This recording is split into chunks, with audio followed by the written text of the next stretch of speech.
হযরত আজরাইল তখন আমার প্রিয় নবীজির সামনে আসলো, জিজ্ঞাসা করে, ইয়া রাসূলুল্লাহ, আমি আল্লাহর দরবার থেকে এসেছি আপনার রূহ কবজ করার জন্য। তখন আমার প্রিয় নবীজি কেঁদে কেঁদে বলে, হে আজরাইল, আমার উম্মতের কি হবে? তখন জিবরিল আমিন নাজির হলো। জিবরিল আমিন বলতে লাগলো, ইয়া রাসূলুল্লাহ, আপনার উম্মতকে কিন্তু অনেক শান্তি শিষ্টার মধ্যে কিন্তু মৃত্যুবরণ দেওয়া হবে, রূহ কবজ করা হবে। তখন আমার প্রিয় নবীজির হাত মুখ মুবারকে কিন্তু আজরাইল হাত লাগলো। তখন আমার প্রিয় নবীজি বলে, আমি মনে করছি আসমান এবং জমিন, 7 আসমান 7 জমিন আমার বুকের উপর রেখেছে। তখন আমার প্রিয় নবীজি কেঁদে কেঁদে বলে, হে আজরাইল, আমার উম্মত কি এমন ব্যথা পাবে?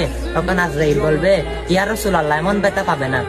যখন একটি সন্তান তার মার স্তন শুষে শুষে যেমন ঘুমিয়ে যায়, আপনি কিন্তু যে উম্মতকে দুনিয়াতে রেখে এসেছেন তারাও কিন্তু এরকম আরাম পেয়ে পেয়ে কিন্তু ঘুমিয়ে যাবে এবং মৃত্যুবরণ করবে। দেখেন কেমন নবীর উম্মত হয়েছেন।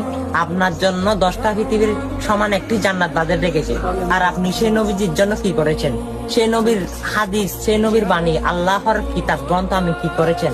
মানুষের কাছে পৌঁছেছেন? আজকে কিন্তু অবশ্যই যদি প্রকৃত মুসলমান হয়ে থাকেন, মুমিন হয়ে থাকেন, একটা সুন্দর কথা বললাম, এই ইতিহাসটা মানুষের কাছে ছড়িয়ে দিবেন, সবার কাছে পৌঁছে দিবেন, কষ্ট না হলে শেয়ার করে দিবেন। অবশ্যই সেই নবীর পিছনে পিছনে আপনি জান্নাতে যাইতে পারবেন। আমিন।